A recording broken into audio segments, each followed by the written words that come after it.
Hi guys, welcome back to the channel. Welcome back to a point of view drive of this car, so the all new Peugeot 208, and this time it is a fully electric one. So look at this, it is very similar to the standard one, so the petrol or diesel one, looking very nice actually. So on the front we do have a new mask, so you see this blue elements, and they are here in the same color as the body of the car, Vertigo blue. And then this badge is also a bit different. On the electric version you have this green elements on the badge, so that is how you know that it's an electric one. Of course, there is no sound, electric motor, 136 horsepower paired with 50 kilowatt-hour battery. We do have these wheel arches in gloss black, and they are standard on the electric version. This is the Allure trim, which means you get 16-inch alloy wheels. And yeah, let me show you the car from this angle. When you unlock it, you're actually greeted with this very cool 3D shape LED lights. They are connected with this gloss black element, makes the car appear even wider. So look at it from this angle, looks very nice indeed. You do have this e-208 lettering, of course no exhaust. And look at this from this angle, very nice indeed. But now, without further ado, time to take this thing for a spin. Let me just show you this. So this is your charging point, and yeah, well, let's step inside. You are greeted with very lovely and modern interior. So this is all well known from the standard Peugeot 208. And yeah, well, let me change the view and I'll be with you in a second. Alright, so you can start it by pressing the start engine button located in there. And that's it. We are ready to roll. Of course, no sound. This car actually does make sound when you are outside. You can hear it because it's electric one, so by law it is mandatory to produce some kind of sound. And yeah, well, we are now ready to roll. Put this spaceship look-alike gear lever into drive, release the parking brake, and off we go.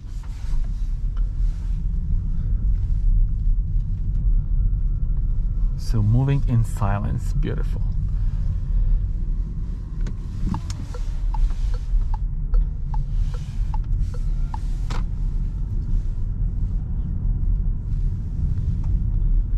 Anyway, first thing you'll notice is the small steering wheel with the flat bottom, and it's actually a very cool one. So it's the case of love it or hate it. I love it, but tell me in the comments, what do you think about it? But I think it really looks very nice, and it's also nice to drive a car with small steering wheel. You get this sort of like a go-kart feeling, at least that's what they claim in Peugeot. But I do agree, this is so much fun and really relaxing to drive with this small steering wheel and very sharp steering.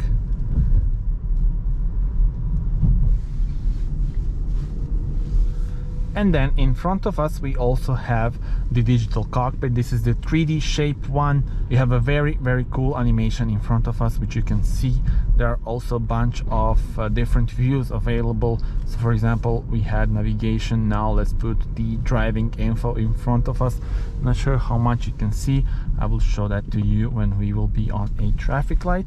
But bunch of views are available, and that's really cool. So you get this 3D shape i-cockpit with the Allure trim. So you have 4 trims available. This is the second one, Allure, and then above that you also have the GT line and GT. But as I said, with Allure you get this very cool digital cockpit.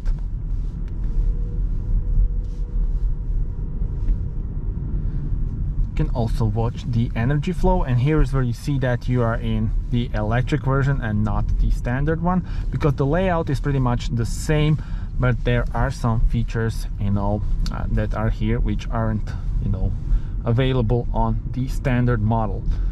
And let me also show you one additional cool feature of this car. So you can have a bunch of views here. So for example, energy flow, then your navigation. You change them by the panel which is located in there, but there is no like a home button or home screen, at least not here, but if you press the screen with 3 fingers, you see now we get the home screen, and now you can choose, for example, let's go to vehicle settings, and it takes you to the vehicle settings.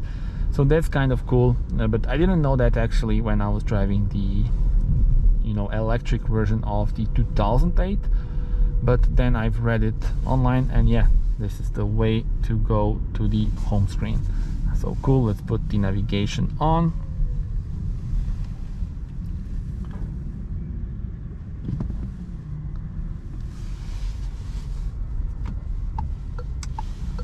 And I do love this blinker sound. You have the sign here on this panel in front of the cockpit.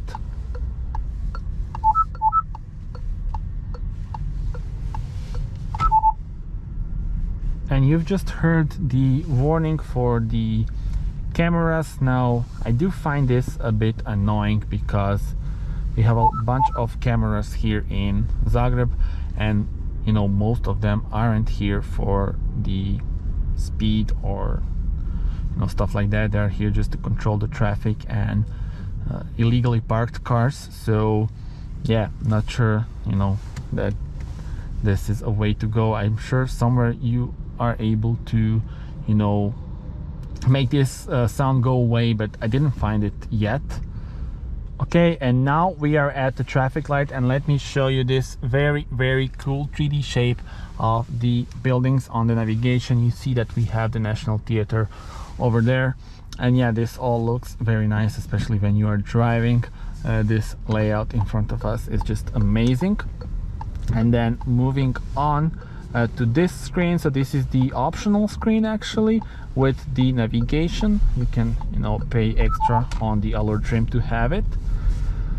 Moving on, this panel here is for all your main functions. You can have the music here, you can have the ventilation, and yes, the AC controls are on this screen. Not the best solution if you ask me. There could be much better solutions to that. I would love to have the buttons, but hey, it is what it is. But you can always do this. To begin, say a command after the tone. Increase temperature. Temperature changed.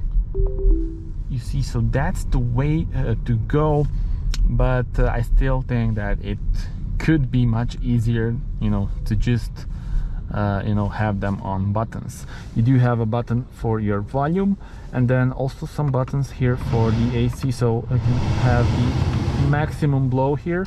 You can turn it off by pressing the button, but since we have 2 buttons, maybe those could be the buttons for changing the air blower, for example.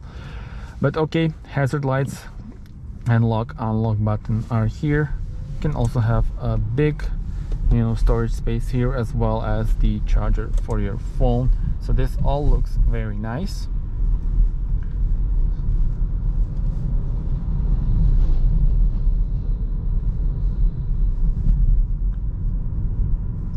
Of course, transmission automatic one, and you have different driving modes available. So you change them by pressing the button, which is located here in the center. You see it in here. And you have 3 driving modes actually: normal, sport, and eco. Of course, when you go, for example, for the eco mode, throttle response is not that good. And then if you go for the sport mode, you have full power available, and this car is actually very potent. It's got 260 Newton meters of torque, 8.1 seconds is the official time from 0 to 100. So those are all very good numbers. This is actually the fastest Peugeot 208 that you can currently get. So yeah, it is, we can call it sporty, because you really have decent numbers with this one. Speaking about the battery, it is located underneath the rear bench, of course, but you still have plenty of space, the same amount of space as on the regular one. Let me show you this energy flow, because this is interesting. So you see the battery right here, and you have the avatar of the car. We do have different wheels on our car though, but yeah, then you can watch the statistics and stuff like that. and you see that those two elements are here all the time, so you can change them easily. And then when you want to go back, you just press this panel, for example, for the navigation, like this. So not that hard to use, but not the easiest one either.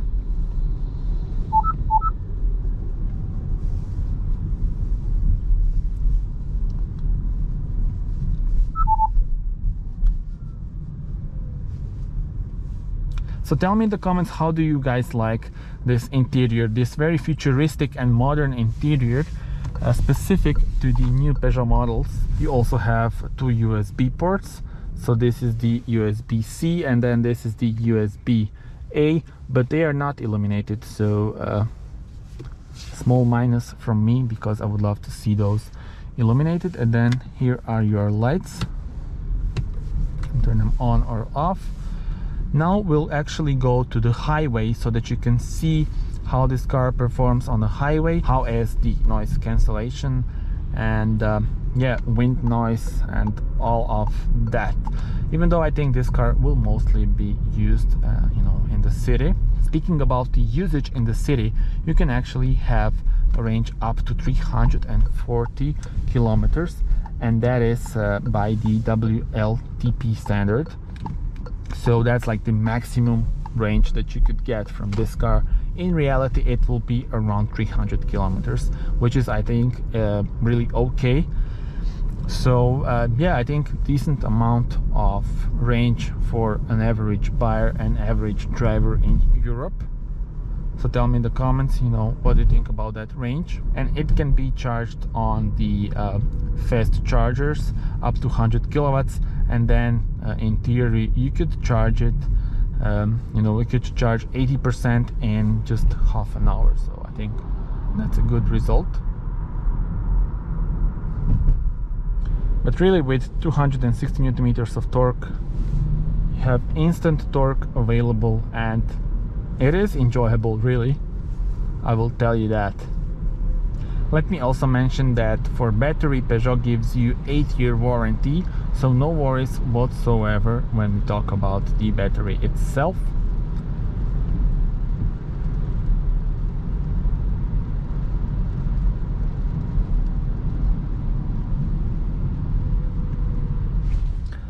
Back at the traffic light, and let me show you this. So on the digital cockpit you have the percentage of the battery. I mean, you should have percentage, but you only have this sort of like a fuel gauge, so you don't actually have the exact percentage of the battery. That's something that I would definitely change. I mean, you can clearly see now that here maybe we have around 85-90%, but hey, I want, you know, the exact number, not like this. And one thing that I need to mention is the B mode, so a mode for maximum recuperation. When you press the gear lever towards you, you are entering the B mode. And now we are in B mode, so let's see what happens when I just release the throttle. The car starts to, you know, brake and slow down.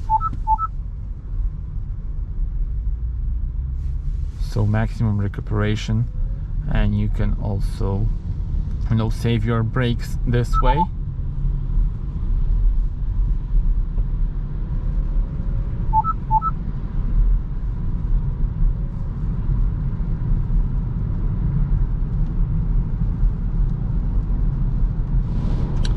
Alright, so we are entering highway. As you can see, we have you know, big rain, but it's okay. I'm gonna show you how this performs on the highway. So let's go to 130 as soon as we'll be able to go to the left lane. Put it to sport mode, and this is uphill, but still so easy to go from 100 to 130. And this is the situation at 130. So not bad. Of course we have a lot of noise because of the rain.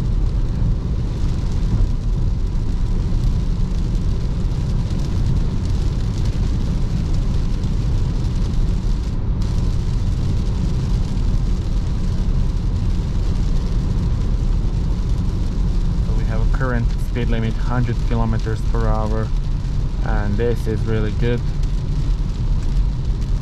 Other than rain noise, no other noises at this speed.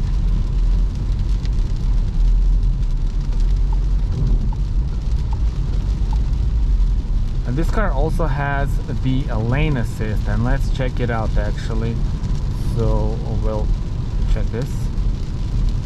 It's working very good even now in this horrible weather. You see, it is working very, very well. So thumb up for that.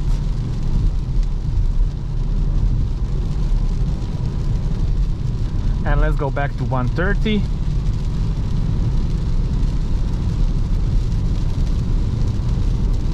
Just like that. So very easy.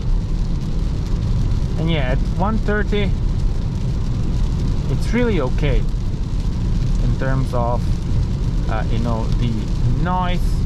And yeah, as I said, this car will not be on the highway often. I think it is limited to 150 kilometers per hour, so you can't, you know, go fast with it on the highway, but in the city 8.1 seconds, so much fun to drive, and in the city is where it feels like home.